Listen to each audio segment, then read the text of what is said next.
Oh non, il n'y a plus ma Peugeot dans mon garage. Hein? Ah, 404? Peugeot pas pu trouver? Mais oui, 404. Eh bien, tu as trouvé. Bon. Bah non, pas la Peugeot, je l'ai pas trouvé. Non, quelle erreur. Ah. Bienvenue dans Underscore, l'émission qui vous dit tout sur la culture numérique. Aujourd'hui, je suis en compagnie de MMMan, Roudoudou, Flo et Medbel. Bonjour l'équipe. Allô. Salut. Bonjour Cécile. Et cette fois, oh bah là, il y a une erreur, MMU. Qu'est-ce qui s'est passé?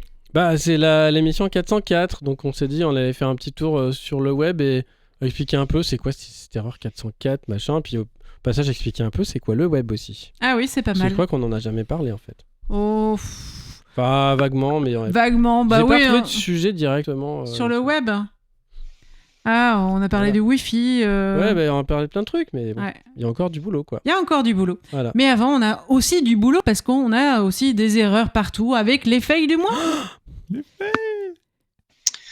petits trous partout. Alors, 2 fails critiques dans le logiciel de forum Vbulletin, mettez à jour. Des vulnérabilités dans Python. Multiples vulnérabilités dans les produits de Nextcloud. Oula. Donc, il y a aussi des fuites. Steam confirme une fuite de données du mois dernier des SMS pour l'authentification double facteur. Des chercheurs ont fuité les 2 milliards de messages qui ont récupéré l'API publique de Discord prétendument anonymisée. Mais bon. Ah, des malwares aussi, il y en a. Une campagne de malware très avancée a détourné KeePass, un gestionnaire de mots de passe open source populaire.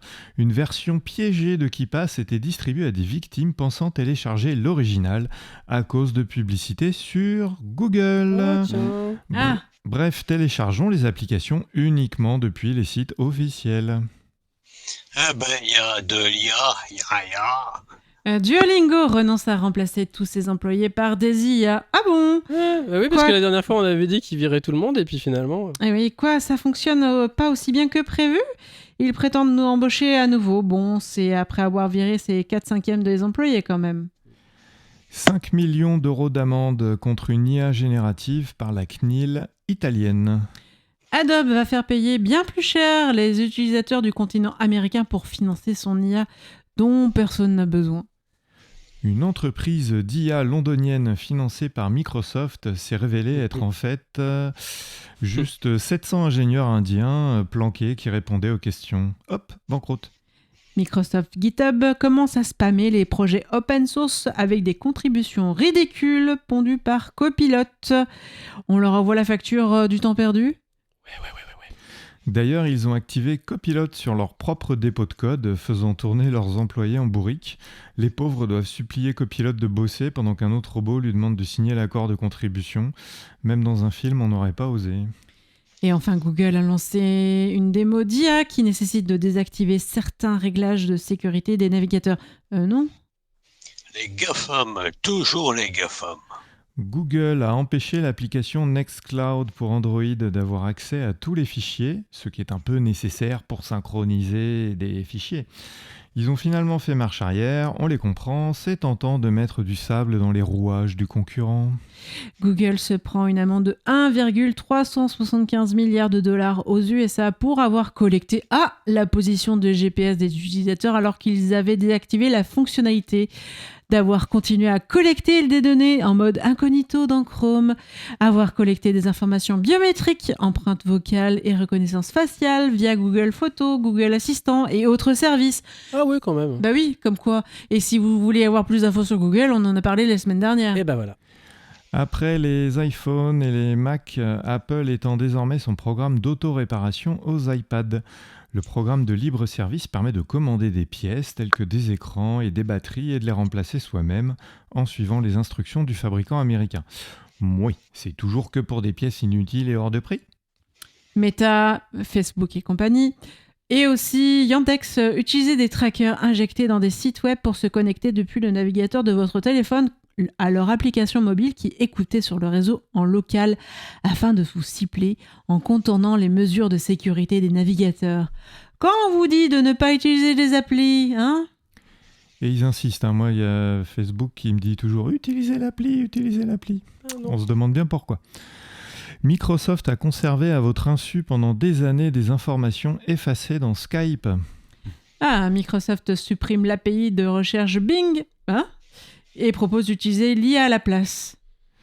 Microsoft publie le code source de WSL sous licence MIT. Alors oui, ça fait de la bonne pub et en plus, comme disent certains, c'est sympa, on va pouvoir bosser gratos pour eux et en plus, ils ont fourni 6000 contributeurs à la communauté environ des employés. Les serveurs MCP de Microsoft GitHub qui lui permet d'intégrer dans d'autres systèmes comme les LLM permet aussi d'exfiltrer des données auxquelles on n'est pas supposé avoir accès. Signal doit maintenant se faire passer pour un DRM pour pouvoir interdire les captures d'écran par Microsoft Recall pour protéger les données de ses utilisateurs. Ok, donc les ayants tous les droits ont aussi le droit à la vie privée et pas nous. Du côté du libre. Mozilla ferme Pocket, le service de lecture différée comme un signet mais qui envoie vers l'application pour lire les articles à la suite. On rappelle que Wallabag est une alternative libre. Censure et surveillance. Canal+ et la Ligue de football professionnel obtiennent d'un juge le blocage par les VPN de 200 sites pirates.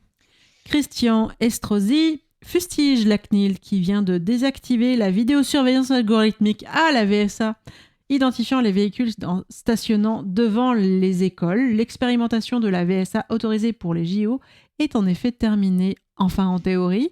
Ah, donc si la CNIL peut se bouger en fait... France Travail utiliserait des robots pour contrôler les chômeurs, mais en aucun cas l'algorithme ne propose de sanctions. Ouais.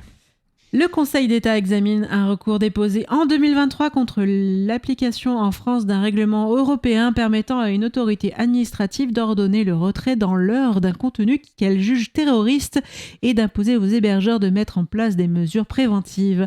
À la quadrature du net, on n'est pas pressé, mais tout de même. La révision de la loi suisse sur la surveillance, appelée VOPF, viserait directement les VPN et les fournisseurs de services de messagerie et de chat chiffrés, avec des mesures pires qu'aux États-Unis. Moscou veut obliger les étrangers à installer une application de géolocalisation, alors que plus de 10% des 6,2 millions de migrants ont été déjà fichés en seulement un mois. Les contrevenants pourraient être expulsés, voire incités à aller se battre en Ukraine. Alors, incité avec des gros guillemets, parce que des fois, ils n'ont pas le choix. Flock, une entreprise américaine de reconnaissance des plaques d'immatriculation, teste un nouveau produit permettant à ses clients, contre rémunération, de piocher dans une vingtaine de bases de données personnelles en source ouverte, administratives, policières ou commerciales. En vrac. Trump interdit la vente de logiciels de conception de puces électroniques à la Chine. C'est sûr qu'ils n'ont pas les moyens de développer les leurs. Les polices de 7 pays ont démantelé 300 serveurs et 650 noms de domaine utilisés dans une campagne de rançongiciel. Ah, c'est bien, ça leur arrive alors de bosser. C'est bien. Eh ouais, comme quoi, hein. Quoi, Ça arrive. Voilà. Eh bien, c'est tout pour les fails, hein. Eh bien, on écoute une petite chiptune et on se retrouve tout de suite après avec notre sujet ou pas, hein, ça dépend, puisqu'on va être en erreur, 404. Je vous dirai si je l'ai trouvé après là. Allez, on écoute d'abord la musique.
Il s'agissait de Dragon Dance de DMA SC, pour ceux qui reconnaissent les sonorités du Yamaha dans l'Atari ST, c'est bien le cas, ouais, effectivement. C'est une musique qui a été présentée à la Outline 2025 et qui a été classée 2e.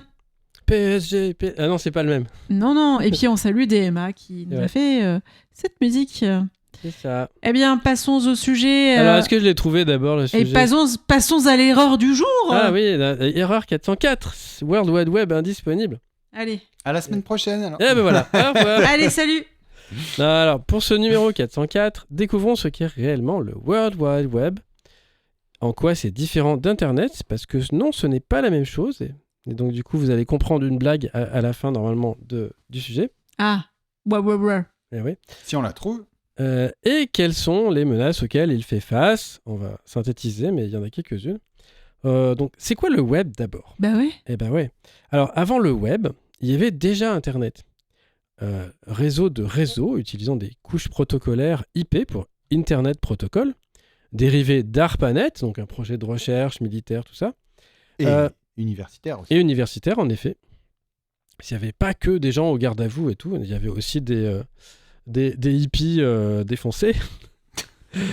Celui-ci permettait déjà d'envoyer du mail, de chatter par IRC, de télécharger avec FTP. Donc tout ça, ça existait déjà avant le web. Et il y avait aussi déjà Gopher. Celui-ci permettait déjà de faire des liens entre les serveurs, mais uniquement depuis les pages d'index, organisées comme une hiérarchie de répertoire, un lien par ligne, et non pas depuis les documents eux-mêmes. Donc c'était pas très différent de FTP. Pour ceux qui ont déjà utilisé un client FTP, on voyait une liste de répertoires, puis on allait dedans, on voyait une liste de répertoires, éventuellement des fichiers, puis on pouvait voir le contenu des fichiers. Et voilà, donc, FTP c'était surtout pour les récupérer, mais dans le fonctionnement, Gopher c'était pas si différent que ça. On pouvait rajouter des trucs un peu entre les lignes, mais voilà. Finalement, c'est comme un explorateur de fichiers ou le Finder sur Mac, mais en ligne, quoi. Voilà, c'est ça. C'est pas très très différent. C'est pour organiser une hiérarchie de documents parce que voilà, c'est ce qu'on pouvait faire à l'époque. Mais les documents eux-mêmes, ils restaient souvent sur format texte. Et puis, mais c'était du texte brut, c'était juste du texte, hein, pas de mise en forme. Voilà, il n'y avait pas de gras, de souligné, de machin. Et encore moins de titres. Les répertoires, donc, eux, permettaient d'afficher un peu de texte, des titres et de lier vers des images, mais on ne pouvait pas intégrer les images directement dans l'index, dans la page, quoi. Et donc, l'idée qui a germé en 1989 au CERN, dans les cerveaux de Tim Berners-Lee et Robert Cailliot, c'est celle d'une toile de documents reliés entre eux par des liens hypertextes, c'est-à-dire rattachés justement à du texte arbitraire directement dans les documents. Mais c'est hyper bien. C'est hyper bien, voilà, les hyperliens, c'est hyper bien. Donc imaginez, voilà, sur une page de texte, par exemple, il y a un mot, et ce mot-là, vous pouvez le relier à un autre document. Donc c'est quand même plus pratique que de devoir sortir du document pour voir s'il y a des trucs rattachés parce que c'est dans le même dossier. Est-ce que c'est pertinent pour ce document-là ou pour un ensemble de documents et tout, c'était pas forcément évident de savoir. Mais le CERN, c'est européen ? Alors le CERN, c'est effectivement un institut européen, hein, c'est à Genève, enfin ils ont plusieurs bureaux je crois, mais voilà.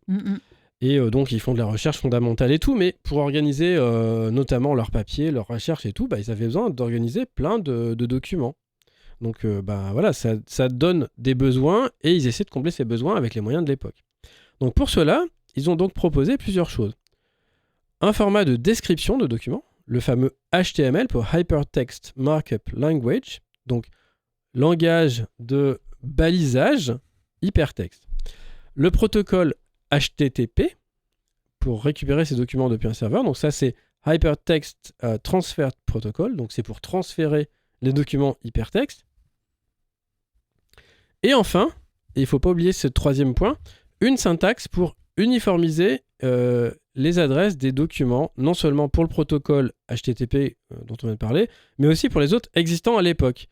Et ceux à venir aussi, hein, parce que c'est extensible, afin de permettre directement d'accéder à ces ressources depuis les pages HTML. C'est ce qui va être appelé l'URL pour Uniform Resource Locator. C'est un localisateur de ressources uniformisées, c'est-à-dire que dans un document HTML, on peut pointer vers un document HTML sur un serveur en HTTP, donc toujours dans le web, mais on peut aussi pointer sur une ressource qui est sur un serveur HTTP, un serveur FTP, un serveur Gopher éventuellement, si on veut, etc. Ou un autre truc qui arrivera bien après, je sais pas, comme Teams ou des trucs comme ça, et d'autres, des protocoles qui ont été rajoutés par la suite. C'est donc cette toile tissée en fait par tous les liens URL entre les documents HTML hébergés sur les serveurs HTTP du monde entier qu'on appelle World Wide Web, donc, ou www, ou juste le web, parce que c'est le web, c'est c'est de celui-là qu'on parle en général. Mais comment tu traduis ça en français ? C'est la toile, en fait, c'est la toile mondiale. World Wide, ça veut dire qui s'étend sur le monde entier, quoi. Donc c'est la toile mondiale qui est tissée en fait c'est tous les liens en fait. Si on regarde de loin, ça ressemble un peu à une toile d'araignée parce que ça part dans tous les sens. Mais alors pourquoi on l'a pas appelé toile ? Ah mais ça se dit, hein, c'est dans le journal officiel. Le- Tu lis le jamais web. le journal officiel ? Mais si, des fois. La Bien toile, sûr que si. la toile. La commission d'enrichissement de la langue française Mais oui. propose des traductions. Mais oui. Donc, à l'opposé du format rigide des index Gopher, qui est obligé à utiliser un seul lien par ligne, donc dans les index, le HTML, comme j'ai dit, propose des balises imbricables pour définir les liens arbitrairement sur ce qu'on veut dans le texte, voire même les images qui ont été rapidement intégrées au standard. Donc, on peut dire, cette image-là, en fait, elle est reliée à tel autre document sur tel serveur, ou alors ces 3 mots à la suite, là, ça correspond à tel document, etc. Et on peut d'ailleurs retrouver le code source du premier navigateur web codé pour Nextstep, parce qu'à l'époque, ils avaient des stations Next au CERN, c'était la classe. Bah oui, ouais. forcément. Donc maintenant, la fameuse station Next qui a été utilisée, elle est dans un musée. Voilà. Mais c'est quoi l'erreur ? Ah bah oui, alors On d'où devait ça parler vient de la 404. Alors en fait, ça vient du protocole HTTP. Donc, dans la réponse du serveur web, quand vous vous demandez, en fait, vous vous connectez, puis vous faites toc toc, est-ce que tu aurais ce bidule.html qui est dans tel répertoire tel répertoire, machin, sur ton serveur là qui s'appelle bidule.com. Non, qui est pas. Alors, justement, Si, la première chose qu'il envoie, le serveur, c'est... Non, mais c'est pour dire la requête 200, c'est pour dire que ça c'est OK. Alors, voilà, la première chose qu'il envoie, c'est un code numérique, parce qu'à l'époque, c'était déjà plus simple de différencier des numériques que d'avoir des textes arbitraires. On dit c'est des numéros, puis ça va rentrer. Donc, et il y a plusieurs, en fait, on a classé les codes par catégorie. Donc, les codes à partir de 100 indiquent qu'il reste des choses à faire avant d'obtenir le document demandé. Donc, c'est, ouais, mais en fait, il faut faire ça, il faut se connecter, etc. Les 200, c'est le serveur qui envoie ce qui est demandé. Donc, ça peut être juste le document ou juste... j'ai créé le document parce qu'il y a des opérations où on peut demander au serveur de créer des documents, ça a été rajouté après. Mais ça, en tant qu'utilisateur ou utilisatrice, on le voit pas le 200 parce que en général, on le voit pas. On peut aller fouiller. Hein, si oui, vous faites, tu peux le voir. Si vous faites F12 dans votre navigateur, dans Chrome, Chromium ou dans Firefox, il y a tout plein d'outils de débogage et on peut aller dans l'onglet réseau et on voit en fait toutes les requêtes quand on charge une page. Et quand c'est rouge, en général, c'est un 400, 404 ou 400 machin. Quand c'est vert, c'est souvent du 200, etc. Le 500, on peut le voir des fois. Il s'affiche en gros. Oui, voilà. Donc, c'est quand il y a des erreurs. Ouais. Voilà, c'est quand ça se passe pas mal que les gens y râlent. Hein. Et donc, puis voilà. en même temps, quand tu fais des requêtes SQL, ça se voit, quoi. Donc 200, normalement, tout arrive, ça s'est bien passé. Mais il y avait effectivement tous les autres. Donc, il y a les 300... qui indique souvent des redirections. C'est par exemple en fait le document à l'origine il était là mais en fait il a été déplacé donc va voir là-bas s'il te plaît. Et puis donc il y a les 500 et les 400 et les 500 qui sont des erreurs normalement fatales, c'est-à-dire que en fait désolé mais ça marche pas. Donc soit parce qu'on l'a pas trouvé, parce qu'en fait le document que tu demandes il n'existe pas, tu l'as peut-être inventé, ou alors parce que le serveur il est planté, ou enfin voilà, il y a plein de codes d'erreur différents, dont le fameux 404. Et donc, d'après Wikipédia, la légende attribue le numéro d'erreur 404 à l'anecdote selon laquelle, au CERN, en Suisse, les chercheurs excédés d'aller sans cesse relancer un serveur défaillant installé dans le bureau numéro 404 auraient attribué ce numéro d'erreur au défaut de connexion en souvenir de cette pièce maudite. Alors, cette légende aurait été démentie par Tim Berners-Lee lors d'une séance de questions-réponses menée sur Reddit en mars 2014. Après, voilà, moi j'étais pas là. J'ai pas de TARDIS. Quelqu'un a une DeLorean ? Ah, non. J'ai Ça Logan. Ah, ça pourrait être marrant. Voilà, donc que cette déception ne vous empêche pas de personnaliser les réponses 404 de votre serveur web avec des chatons, des blagues, tout plein de trucs. L'humour est toujours apprécié parce que souvent on se dit ah ouais c'est moche ce 404 là sur fond blanc et on peut peut-être spicer un peu, mettre un truc, voilà, histoire qu'on ait quelque chose à faire quand même quand on trouve ça. Voilà, donc ça c'était au début, mais il y a eu quand même des évolutions, hein. Oui, mais en même temps, je vais te dire, aujourd'hui sur le web, quand tu as des erreurs 404, elles sont nécessairement... Tu vois même plus le chiffre. Non, c'est ça, il y a introuvé, machin, ou des fois carrément ils mettent des vidéos, enfin c'est un peu ridicule. Ouais. Donc il y a eu de la normalisation, il y a eu des évolutions. Des rickrollés. Oui, aussi, oui, c'est arrivé. Donc après les débuts du web, et pour que toutes les pages puissent continuer à se relier entre elles, le consortium du World Wide Web, donc W3C, donc W3 c'est les 3 W et le C pour consortium, a été formé pour normaliser les formats, donc le HTML en premier, et discuter des améliorations. Depuis, on a eu droit à plusieurs nouvelles versions du HTML, hein. Il y a HTML4, HTML5, etc. JavaScript, qui s'appelle en fait ECMAScript dans les versions normalisées. Les feuilles de style en CSS, les Cascaded Style Sheet, pour rendre ça un peu moins moche. Et encore, c'est discutable, hein. Parfois, il vaut mieux enlever le CSS et c'est moins moche. Mais bon, les goûts et les couleurs. HTTP étant, lui, un protocole, il est discuté au travers des RFC, les Requests for Comments, qui sont standardisés les autres protocoles. Qu'est-ce que ça veut dire pour en Internet. français ? Donc, c'est les appels à commentaires. C'est les gens qui se réunissent sur Internet et qui disent moi, j'aimerais bien qu'on se mette d'accord sur ce protocole-là parce qu'il n'y a rien qui peut faire ce que je veux faire avec les protocoles actuels. Donc, ce serait bien qu'il y ait ça. Donc, moi, je propose ça. Est-ce que tout le monde est d'accord ? Oui. Ah, c'est bon, c'est adopté, tout ça. Donc, c'est pas directement le W3C, c'est plutôt l'IETF qui va gérer cette partie-là. Donc ça, c'est bien, c'est super. On échange des documents et tout va bien, c'est le monde super. Sauf que, il y a des menaces, il y a toujours des menaces. On a mis bien 20 ans pour arriver à faire disparaître Flash, qui en fait n'a jamais fait partie du web, hein, parce que ça n'a pas été normalisé par le W3C, c'était un format propriétaire vendu par Macromedia qui a été racheté par Adobe, tout ça. Et en fait, ça n'a jamais été un standard du web. Tu l'aimais pas ? Non, j'ai jamais aimé Flash parce qu'en fait, sous BeOS, par exemple, on avait un player Flash, mais qui était tellement vieux qu'il marchait pas avec les animations qu'on avait. Donc en fait, on avait des pages vides avec un rectangle. Et on savait que c'était du Flash, mais on pouvait rien en faire et pas le voir. Mais du coup, t'as jamais joué au jeu de la petite luge sur les lignes que tu dessinais ou Non. Le robot Unicorn Attack et Non, tout. c'est pas. Ah là là, c'était des jeux super. Alors depuis, on a effectivement des émulateurs Flash qui sont du coup, pour le coup, sur le web parce que c'est codé avec du HTML5 et des technos qui, elles, sont normalisées. C'est ça qui est assez bizarre. Mais bon. Et puis on a aussi réussi à se débarrasser d'Internet Explorer parce que Internet Explorer il respectait pas les normes, donc en fait plutôt que d'avoir des vrais sites web, c'est-à-dire qui respectent les normes et donc fonctionnent sur tous les navigateurs qui eux aussi respectent les normes, on avait des sites qui étaient pour Internet Explorer. Oui, en fait tu faisais 2 versions de ton site.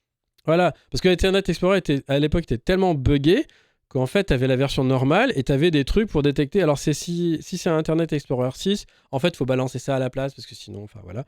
Ouais. Mais du coup... Oui, la mise en page était différente. Et en fait, à une époque, les gens certains développeurs, ça marchait sur IE6, ils se fichaient de savoir si ça marchait sur Firefox. C'est un peu gênant. Et en fait, ça revient... c'est Chrome. Le problème, c'est que ça revient avec Chrome. Maintenant, tu as des sites qui ne marchent que sur Chrome, c'est un peu gênant. Bon, et alors, il y a d'autres choses aussi qui arrivent... ou qui sont déjà là depuis un moment, hein. Les applis mobiles, par exemple, sont déjà là depuis près de 20 ans. Et en fait, ça a parfois conduit à laisser des sites web qui remplissaient la même fonction en déshérence.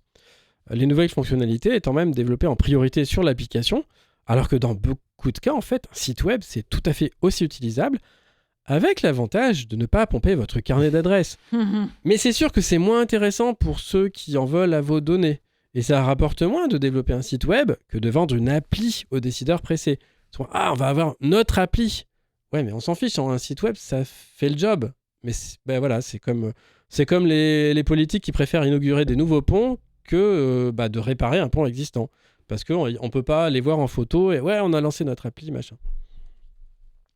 Alors, il existe bien des possibilités d'intégrer des sites web plus ou moins bien, comme une appli mobile, avec notamment les Progressive Web Apps. C'est des normes aussi du W3C. Mais entre Apple qui supprime puis réintroduit leur support dans son navigateur, et les marketeurs qui préfèrent vendre des trucs bourrés de trackers, Je vois pas de quoi tu parles. ben voilà quoi, c'est dommage parce que ça fonctionne, c'est juste que Ouais. personne s'en sert. Alors même qu'en fait parfois l'application c'est justement un site web embarqué dans un navigateur déguisé. Un comp- chrome allégé souvent. Voilà, c'est ça. Donc en fait, tu installes l'appli de bidule, l'appli de machin, et en fait, tu as 50 navigateurs sur ton téléphone, mais chacun qui sert juste à une application. C'est complètement débile. Et y compris sur PC, sous Windows, sur Mac et même sur Linux aussi, hein, avec des trucs genre Electron, qui est en fait un Chromium avec une cape, en fait. C'est un Chromium déguisé qui fait tourner juste un truc.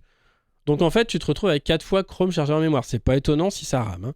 Et du coup, DuckDuckGo, parce qu'il aussi, il propose une application directement. Je sais pas, je suis pas allé voir. D'accord. Mais je pense que c'est ça. Mm. Ouais, c'est sur mobile, enfin sur smartphone, tu Ouais. dis.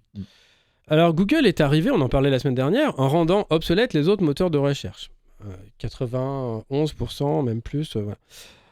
Sauf qu'on en vient toujours demander à Google, au lieu de se constituer des signes et d'entrer des URL directement dans la barre d'adresse du navigateur, qui est tout en haut, là, pas la petite case de recherche où il y a le G de Google, mais Ouais. à côté. Enfin, il faut changer les habitudes. sauf dans Chrome, parce que je crois qu'ils ont mélangé les deux, donc du coup, on sait plus qu'est-ce qui est quoi. Au point même que certains vont sur Google pour taper impôt.gouv.fr et au final se retrouvent sur un site malveillant parce que eux ils ont payé la pub et pas impôt.gouv.fr. Ah. Et avec l'IA qui arrive, on risque de même plus avoir un lien vers un site en guise de réponse. Donc Mais une erreur 404. Parce que du coup, on aura l'IA plus d'erreur générative 404. aura généré une fausse adresse. Voilà. Oh, c'est bon ça. Et puis il y a aussi l'emmerdification. Alors en anglais c'est unshitification. C'est tout ce qui découle en fait de l'économie de l'attention qu'on a déjà expliqué, les publicités ciblées, le traçage, les cookies, les stratégies pour vous faire rester sur la plateforme, hein, comme on disait, hein, Facebook qui veut vous garder sur Facebook. Qui veut vous garder captif. Voilà, au lieu de vous laisser suivre le lien vers l'article sur Le Monde ou Le Figaro ou Libé, enfin voilà. Donc tout ce qui fait qu'en 2025, trouver une information sur un site prend 5 minutes au lieu des 10 secondes du début. Et si on leur envoyait la facture ? Ah bah ça. Hein ? Je tout de pose suite, la ça question. changerait. Hein. Voilà. Donc j'espère que vous en savez un peu plus sur le web maintenant et que vous comprendrez la blague des 2 t-shirts arborés par Tim Berners-Lee. Je n'ai pas inventé Internet. Et Vint Cerf, je n'ai pas inventé le web. Il y a une photo, on les voit tous les deux, ils ont chacun leur t-shirt. Où, voilà. Tim Berners-Lee il dit j'ai pas inventé Internet. Non, il a inventé le web. Donc, et l'autre, c'est l'inverse. Eh oui. Voilà. Oh, joli. Donc maintenant, vous comprendrez pourquoi c'est drôle. Attends, mais tu nous as mis un lien pour aller voir la photo. Eh ouais, c'est la magie du web. En plus, faut aller sur Reddit.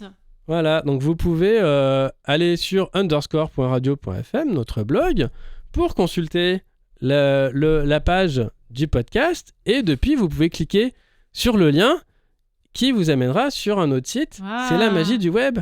Bien. Et on les voit recto verso, tous les deux. Voilà, voilà. Oui, Très parce bien. qu'il y a le recto et le verso sont différents. Waouh, super. Merci à Mémuman. J'espère que pour nos auditeurs, ce sera plus clair. Voilà. Eh bien, on écoute de nouveau une chiptune Ouais. et on se retrouve pour l'agenda. À tout de suite.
Il s'agissait de Not Done Yet, faite par Aki, qui a été proposée à la Outline 2025, qui a été classée première. Bravo. Et pour ceux qui ont les oreilles qui chatouillent, mais oui, c'était de l'Atari ST. Et oui, comme quoi, Bah ouais. ça fait du bruit, et ça fait des jolis bruits.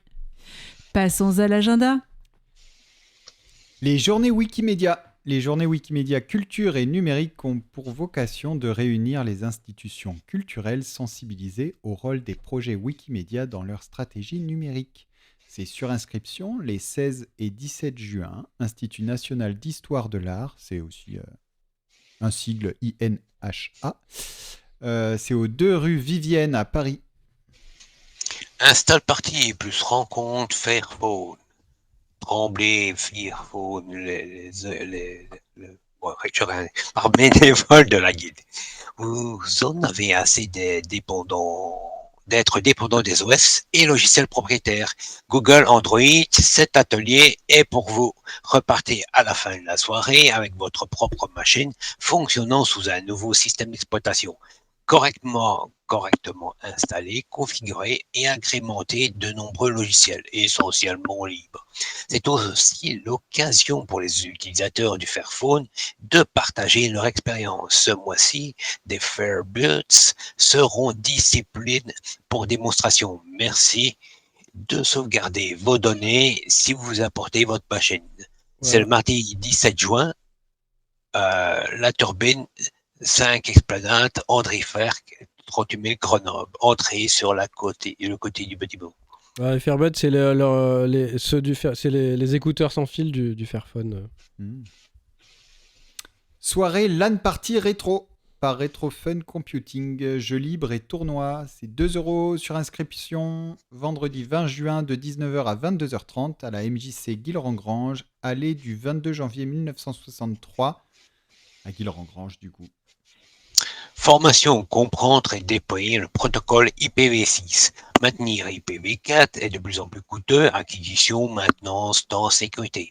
Pensez une infrastructure IP durable, investissez dans un parc d'adresses évolutif et pérenne avec l'IPv6. Formez dès aujourd'hui vos équipes système et réseau avec Stéphane Borzheimer. Ça, c'est l'argument ultime là. Porte meilleur, c'est le pro ça.